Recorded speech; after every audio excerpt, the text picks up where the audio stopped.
नमस्कार दोस्तों, आज मैं आपको सुनाऊंगा शादी में दूल्हा क्यों नहीं आया, एक बहुत ही दर्द भरी कहानी।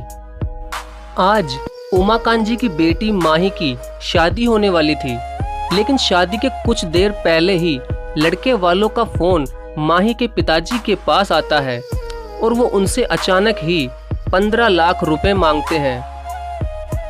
उन्होंने माही के पिताजी उमाकांत जी को फोन करके ये कहा था कि अगर तुम्हारे पास पैसों का बंदोबस्त होगा तभी बारात आएगी, वरना बारात नहीं आएगी। उनकी ये बात सुनते ही उमाकांत जी चक्कर खाकर नीचे गिर जाते हैं और बेहोश हो जाते हैं। उन्हें देखकर शादी में आए सभी लोग जल्दी से उन्हें संभालने लगे और फिर उनकी बेटी माही भी अपने पिताजी को ऐसी हालत में देखकर रोने लग जाती है और रोते हुए कहती है कि प्लीज कोई डॉक्टर को बुलाओ। तभी माही के पिताजी का बहुत पुराना दोस्त अपनी पत्नी और अपने बेटे कार्तिक के साथ वहां शादी में बस आया ही था, तो उसने देखा कि उसका जिगरी दोस्त उमाकांत किसी कारण बेहोश हो गया है। तभी वो जल्दी से एक डॉक्टर को फोन करके बुलाता है और डॉक्टर भी जल्दी ही आ गया था। तो उसने माही के पिताजी का चेकअप किया और कहा कि ये ठीक हैं, बस इनका बीपी थोड़ा बढ़ गया था, मैंने इनको इंजेक्शन लगा दिया है, अब घबराने की कोई बात नहीं। ये कहकर डॉक्टर वहां से चला जाता है।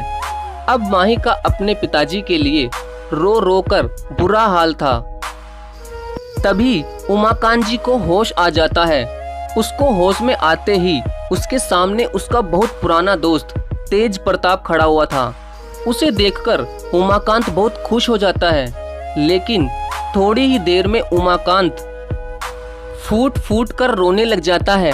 तभी उसका दोस्त तेज प्रताप पूछता है कि क्या हुआ, तुम इतना क्यों रो रहे हो, मुझे सारी बात बताओ उमाकांत।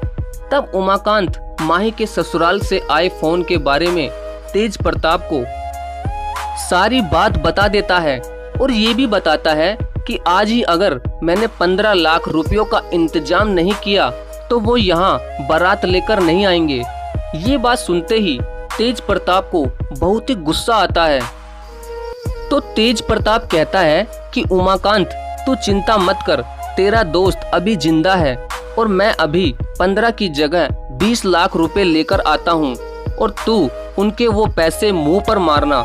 तभी उमाकांत की बेटी माही कहती है कि प्रताप अंकल, आपको पैसे देने की कोई जरूरत नहीं है, मुझे ये शादी करनी ही नहीं है। आज वो 15 लाख रुपए मांग रहे हैं तो कल ना जाने क्या मांग ले। तभी उसके पिता उमाकांत कहते हैं, लेकिन बेटी शादी की पूरी तैयारी हो चुकी है, फेरों का मंडप भी लग चुका है और सभी रिश्तेदार सामने शादी में ही बैठे हैं, अपनी तो सारी इज्जत ही मिट्टी में मिल जाएगी। तभी तेज प्रताप कहता है, तू चिंता मत कर उमाकांत, तेरी इज्जत पर मैं जरा भी दाग नहीं लगने दूंगा और मैं तुझसे ये वादा करता हूँ कि तेरी बेटी से शादी मेरा बेटा कार्तिक जरूर करेगा। कार्तिक अपने पिता की ऐसी बात सुनकर चौंक जाता है। ये सुनते ही कार्तिक अपने पिताजी से कहता है, लेकिन पिताजी मैं अचानक ये शादी कैसे कर सकता हूँ, माँ तुम ही समझाओ ना पिताजी को। तो कार्तिक की माँ सुमित्रा भी उससे माही से शादी करने को ही कहती है और वो कार्तिक से ये भी कहती है कि बेटा एक लड़की की इज्जत को समझ, तुझे उससे शादी करनी ही होगी। तो कार्तिक अपनी माँ से गुस्सा होकर कहता है कि माँ, इसकी इज्जत बचाने के लिए इतनी भीड़ में तुम्हें मैं ही मिला, मैं अपनी शादी धूमधाम से करना चाहता हूँ और लड़की भी मेरी पसंद की होगी, मेरे यार दोस्त भी आएंगे और माँ तुम कह रही हो कि मैं माही से शादी करके अपना जीवन बर्बाद कर लूं। तभी कार्तिक के पिताजी कार्तिक को समझाते हुए कहते हैं कि बेटा जिस तरह माही तेरे लिए अनजान है उसी तरह तू भी माही के लिए अनजान है, लेकिन माही ने एक बार भी ये नहीं कहा कि वो तुझसे शादी नहीं करेगी और ऐसी परिस्थिति तो किसी के भी घर में आ सकती है। कल को तेरी बहन की शादी होगी तो ऐसा उसके साथ भी हो सकता है, तब हमारी भी इज्जत कोई ना कोई बचाएगा ही। और ये कहते ही कार्तिक के पिताजी तेज प्रताप जी अपने ही बेटे के आगे हाथ जोड़कर कहते हैं कि बेटा, मेरे ही कहने से तू ये शादी कर ले। और ये कहते ही उनकी आंखों में दुख भरे आंसू आ जाते हैं। पिताजी को हाथ जोड़कर देखकर कार्तिक की आंखें भी नम हो जाती है और वो उनके हाथ पकड़ लेता है और कहता है कि पिताजी प्लीज मेरे आगे हाथ मत जोड़िए, मैं ये शादी कर लूँगा। अब मैं सब समझ गया हूँ कि एक लड़की की इज्जत सबसे ज़्यादा जरूरी होती है पिताजी। कार्तिक की ऐसी बात सुनकर उसके पिताजी तेज प्रताप जी और माही के पिताजी उमाकांत जी दोनों ही बहुत खुश हो जाते हैं। और उमाकांत जी ने अपने दोस्त तेज प्रताप जी को धन्यवाद कहा और ये भी कहा कि अगर आप ना आते तो आज मेरी बेटी की जिंदगी ही खराब हो जाती। उसी वक्त तेज प्रताप जी ने अपने दोस्त उमाकांत जी को गले से लगा लिया और ये कहा कि अब माही के साथ ऐसा कुछ भी नहीं होगा और अब वो हमारे घर की बहू बनने वाली है। और उमाकांत जी जल्दी शादी की तैयारियां करो, अब हमसे और इंतजार नहीं होता। तभी कार्तिक ने माही की तरफ देखा तो माही का चेहरा बहुत उदास था। उसी वक्त कार्तिक ने कहा कि पिताजी, मैं ये शादी तभी करूंगा जब माही सब कुछ भूलकर खुलकर हंसेगी। ये सुनते ही सभी हंसने लग जाते हैं और माही भी मुस्कुरा देती है। वैसे माही और कार्तिक एक दूसरे को थोड़ा बहुत जानते थे क्योंकि उन दोनों के ही पिताजी बहुत अच्छे दोस्त थे और कार्तिक को उसके पिताजी किसी न किसी काम से माही के घर पर भेजते ही रहते थे।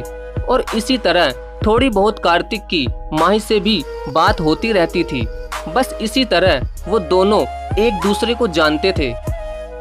लेकिन उन्हें क्या पता था कि एक दिन ऐसा भी आएगा कि उन दोनों की इस तरह अचानक ही शादी हो जाएगी।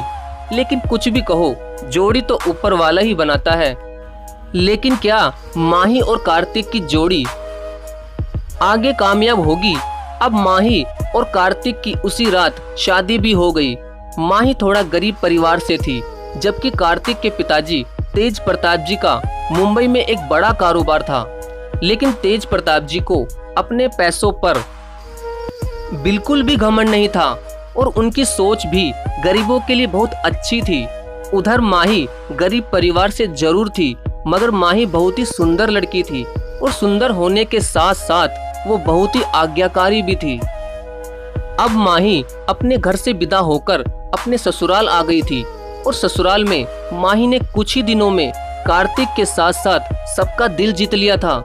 और तेज प्रताप जी यानी माही के ससुर भी माही से बहुत खुश थे और कार्तिक को भी माही से इतना प्यार हो गया था कि एक दिन उसने माही से ये कह दिया कि माही, मैं बहुत खुश नसीब हूँ कि मुझे तुम जैसी पत्नी मिली, वरना ना जाने मेरी शादी किससे होती। अब मैं तुम्हें पाकर बहुत खुश हूँ। ये सुनते ही माही शर्माते हुए कार्तिक की बाहों में चली जाती है और कार्तिक से कहती है, कार्तिक, मैं भी तुमसे बेहद प्यार करती हूँ और मैं भी खुश नसीब हूँ कि मुझे इतना अच्छा परिवार मिला, वरना ना जाने उस दिन मेरी शादी कैसे परिवार में होती। तभी कार्तिक माही के होठों पर अपनी उंगलियां रख देता है और कहता है कि भूल जाओ उस दिन की बातें, अब तुम बस मेरी हो और मेरे होते हुए तुम्हें कभी किसी बात की परेशानी नहीं होगी। और फिर शुरू हो जाता है कार्तिक और माही का रोमांटिक रोमांस। अगर दोस्तों आपको ऐसी ही कहानियाँ सुनना पसंद है तो प्लीज़ चैनल को सब्सक्राइब जरूर करें और बेल आइकन नोटिफिकेशन जरूर दबाएं ताकि हर आने वाली वीडियो आपको सबसे पहले मिले। धन्यवाद।